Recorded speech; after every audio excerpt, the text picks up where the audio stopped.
तो students, last video lecture में हमने बताया था कि हमें सम का सिंपल प्रोग्राम कैसे बनाएंगे।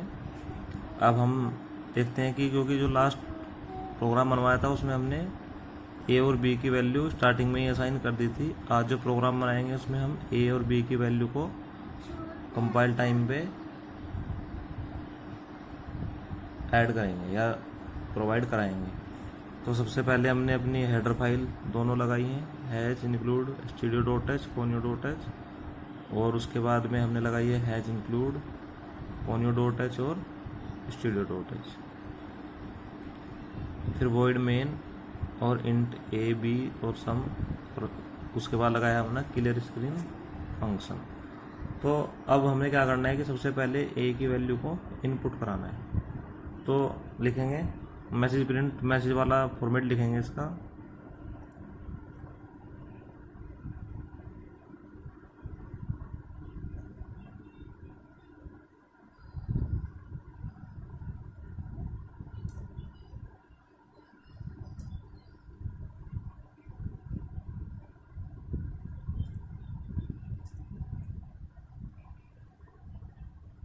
Enter the value of A, semicolon लगाएंगे, फिर स्कैन।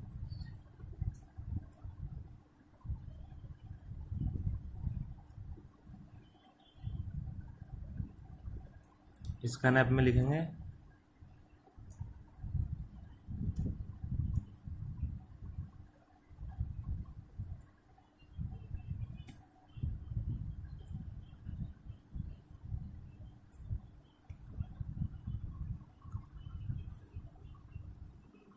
देखिए, स्कैन ऐप में लिखा है परसेंटेज डी लिखा है क्योंकि हमें इंटीजर टाइप का वेरिएबल है, और एंड ए लिखा है। एंड ए का मतलब है कि एंड जो का साइन जो लगाया है ये लगाया हमने ए से पहले, क्योंकि ये क्या करता है, हमारे जो वेरिएबल है उसके एड्रेस को होल्ड करता है, जिससे हमें पता रहे कि हमारा जो हमने वेरिएबल की वैल्यू को जो इनपुट किया है वो मेमोरी में किस जगह पे स्टोर हुई है, तो उसकी लोकेशन को ये स्टोर करता है। उसके बाद नेक्स्ट, फिर सेकंड वैल्यू को इनपुट कराएंगे।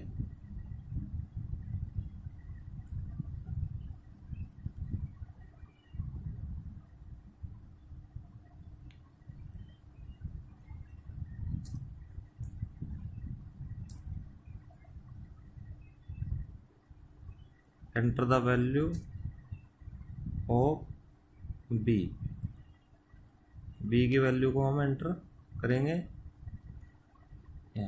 उसके बाद फिर स्कैन ऐप लगाएंगे।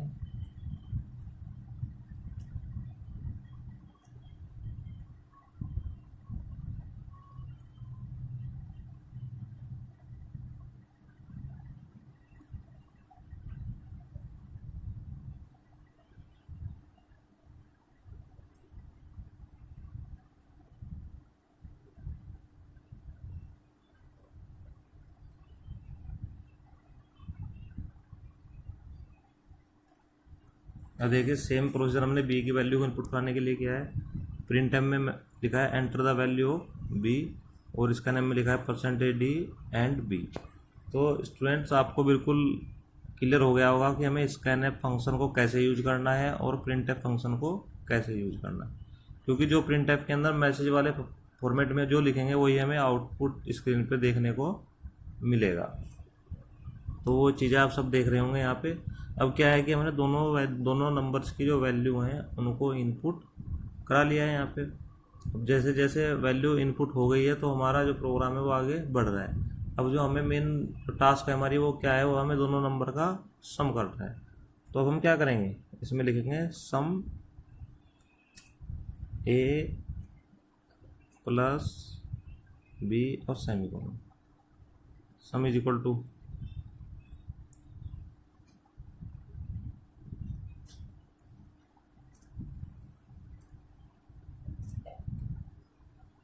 सम is equal to A plus B.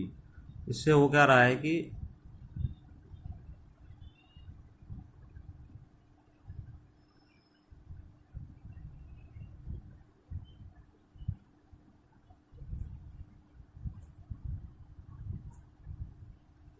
ये जो सम की वैल्यू है वो क्या हो जाएगी, दो नंबर का जब ऐड करके आएगा वो इनकी वैल्यू सम में चली जाएगी। अब हमें सम को प्रिंट कराना है। तो देखिए स्टूडेंट्स, जो ऊपर वाले जो फॉर्मेट है वो मैसेज प्रिंट करने वाले फॉर्मेट है। अब जो फॉर्मेट हम सम का लिख रहे हैं, प्रिंट एफ का लिख रहे हैं, वो लिख रहे हैं वेरिएबल की वैल्यू प्रिंट कराने के लिए। तो जो वेरिएबल की वैल्यू प्रिंट होगी उसके लिए हमें प्रिंट एफ का 2 सेकंड वाला जो फॉर्मेट है वो यूज़ करेंगे। देखिए कैसे करते हैं।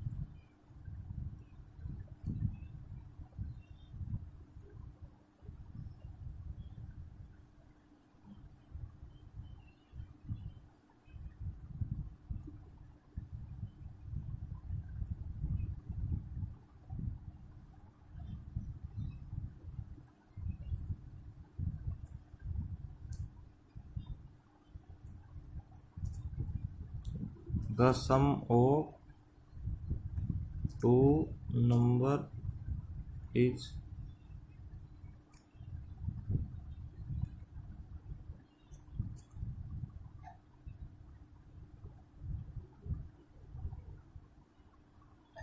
और जिस भी वेरिएबल की वैल्यू आपको प्रिंट करानी है उसका नाम हम लिख देंगे। यहाँ पे हमने लिख दिया सम की हमें वैल्यू प्रिंट करानी है। तो स्टूडेंट, जो ये आपका प्रिंट टाइप के दोनों फॉर्मेट लिखे हैं यहाँ पे, एक तो ये वाला और एक ये वाला, तो इन दोनों में आपको अंतर दिख रहा है। जो पहले वाला फॉर्मेट है वो सिर्फ जनरल मैसेज प्रिंट कर रहा है, और जो ये वाला फॉर्मेट है नीचे वाला, ये क्या कर रहा है, वेरिएबल की वैल्यू को प्रिंट कर रहा है। तो दोनों में अंतर आपको क्लियर समझ में आ रहा है। तो जो हमारा प्रोग्राम था वो कंप्लीट हो चुका है। अब हम लिखेंगे गेट ch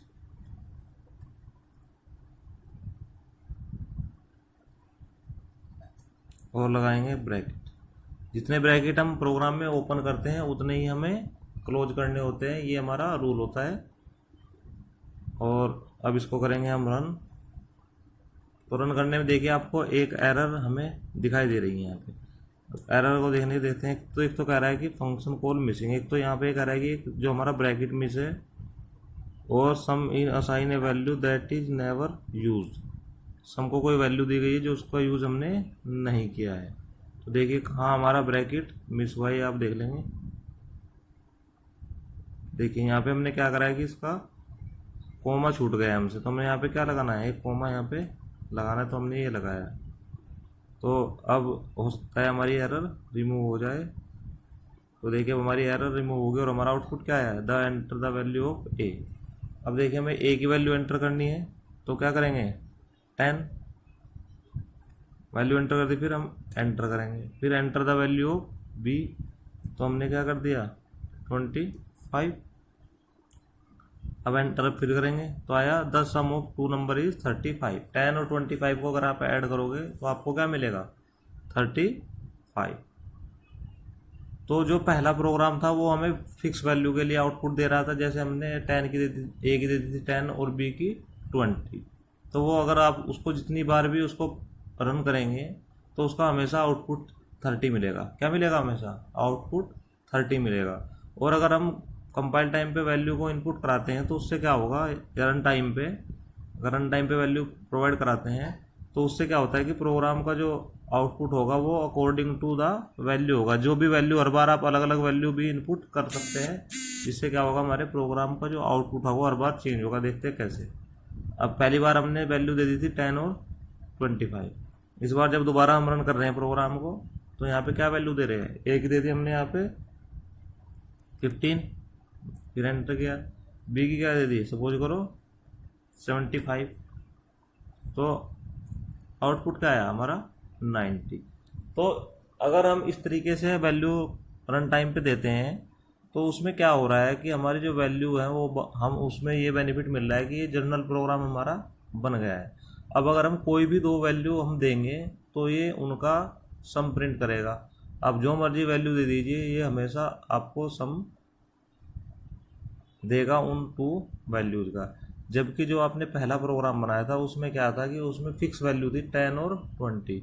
अगर हमें उनको बार बार प्रोग्राम में ही जाके चेंज करना पड़ेगा, इससे हर बार आउटपुट चेंज होगा। लेकिन इसमें क्या होगा, रन टाइम पे वैल्यू देंगे तो जो भी वैल्यू आप दे दोगे उन्हीं का, दोनों का नंबर का ये सम प्रिंट करेगा।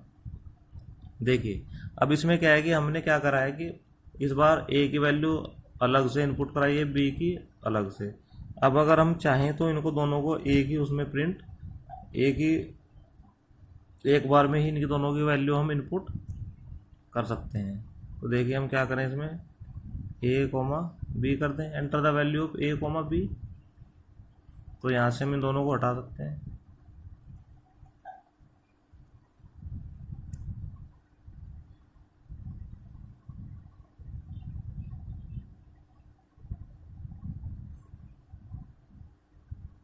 देखिए अब यहाँ से ए और बी की ले ली। अब इस बार हमें इसी में ही दोनों की ले रहे हैं, तो 2 बार हमें परसेंटेज डी लगाना होगा, और ए और बी के लिए भी 2 बार हमें दोनों वैल्यू देनी पड़ेंगी। ये हो जाए। अब देखिए अब क्या हो रहा है इसमें कि हमने enter the value of A comma B की वैल्यू को एंटर करिए। अब जब हम इसमें वैल्यू एंटर कर रहे हैं तो क्या हो रहा है कि ए और बी की दोनों की सेम टाइम पे वैल्यू एंटर कर रहे हैं। एक ही स्टेटमेंट में या एक ही इंस्ट्रक्शन में दोनों की वैल्यू हम इनपुट कर रहे हैं। अब फिर उसके लिए हमने स्कैनएफ का जो लिखा है, स्कैनएफ में परसेंटेज डी 2 बार लगाया, क्योंकि 2 वैल्यू हम इस स्टेटमेंट की हेल्प से इनपुट करा रहे हैं। किस किस की, ए की और बी की। दोनों के लिए हमने एंड लगाया। एंड का मतलब मैंने बताया कि आपको कि हमारा जो वेरिएबल है किस लोकेशन पे वो स्टोर हो रहा है, जिससे उसकी लोकेशन को स्टोर किया जा सके। इसीलिए इसके सामने हम एंड लगा रहे हैं। एंड का जो साइन है, वो सिंबल जो लगा रहे हैं, इसका यही काम होता है कि जो वेरिएबल है उसकी लोकेशन को ये सेव करता है। ओके, और उसके बाद फिर दोनों का सम कर दिया और उसको प्रिंट हमने करा दिया। अब इसको भी एक बार हम रन करा के देखते हैं। तो देखिए क्या लिखा है इसमें, enter the value of A and B. इस बार हमें 2 वैल्यू एक साथ एंटर करनी है, ए की और बी की। तो ए की ले लेते हैं हम 22 और बी की लेते हैं 56। तो जो आउटपुट आया कितना हमारा 78। The sum of the 2 number is 78। जो आपको बिल्कुल क्लियर हो चुका है कि हमें कैसे कैसे प्रोग्राम को आउटपुट मिल रहा है। और मैंने आपको जो ये प्रोग्राम था उसको तीनों फॉर्मेट में आपको करके दिखाया है। तो आप लोग क्या करेंगे, सभी लोग अपने अपने कंप्यूटर्स पे या मोबाइल फ़ोन में भी इस ऐप को आप डाउनलोड कर सकते हैं। और जिससे क्या होगा कि आपका प्रैक्टिस बढ़ेगी, जिससे आपको प्रोग्राम के ऊपर कमांड होगी। जैसे जैसे आप इसको करेंगे तो आपकी प्रोग्रामिंग स्किल बढ़ती चली जाएंगी। और अगर आप इन चीज़ों को लाइटली लेंगे, नहीं करेंगे, तो उससे क्या होगा कि आपका जो प्रैक्टिकल वर्क है वो आपका अटता चला जाएगा। तो सभी स्टूडेंट्स को इन प्रोग्राम्स को रन करा के देखना है, जिससे आपका प्रैक्टिकल वर्क मजबूत होता चलेगा। और सभी अपनी फाइल में इन प्रैक्टिकल्स को लिखेंगे, जिससे आपका प्रैक्टिकल वर्क भी साथ साथ कंप्लीट होता चले।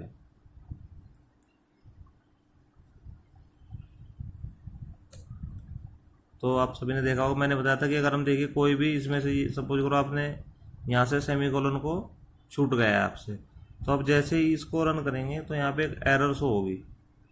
क्या होगी, एक एरर आपको दिख रही है, जिससे क्या हो जाएगा, आपका प्रोग्राम में एरर आ जाएगी। और एरर आने से क्या होगा कि आपका प्रॉपर फंक्शन इसका नहीं हो पाएगा। तो जैसे ही आप इसको एंटर करेंगे तो आपको बताएगा कि क्या एरर है।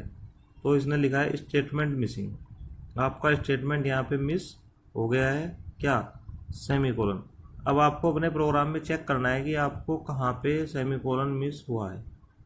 तो आप जैसे यहाँ से देखेंगे कि दूसरी लाइन में आपको यहाँ पे दिखा है कि CLR SCR के बाद आपने सेमीकोलन नहीं लगाया है। तो जब तक आप सेमीकोलन नहीं लगाएंगे तो क्या होगा, इसमें आपका ये जो सिंटेक्स है CLR SCR फंक्शन का, ये प्रॉपरली कंप्लीट नहीं होगा। और जब तक ये कंप्लीट नहीं होगा तो आपके प्रोग्राम से एरर रिमूव नहीं होगी। तो आपको यहाँ पे सेमीकोलन लगाना होगा, और जैसे सेमीकोलन लगाएंगे तो आपका प्रोग्राम फिर से एग्जीक्यूट हो जाएगा और कोई एरर शो नहीं करेगा।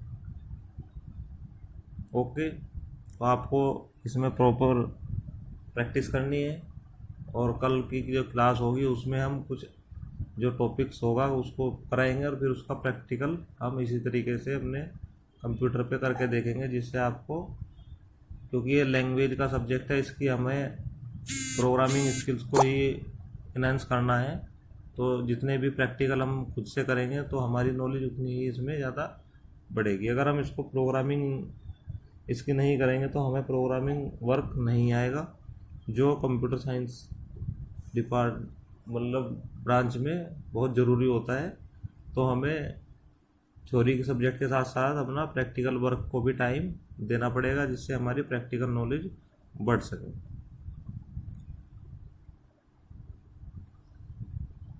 तो आज की क्लास में इतना ही है। कल हम नेक्स्ट टॉपिक कवर करेंगे अपनी क्लास में। Thank you.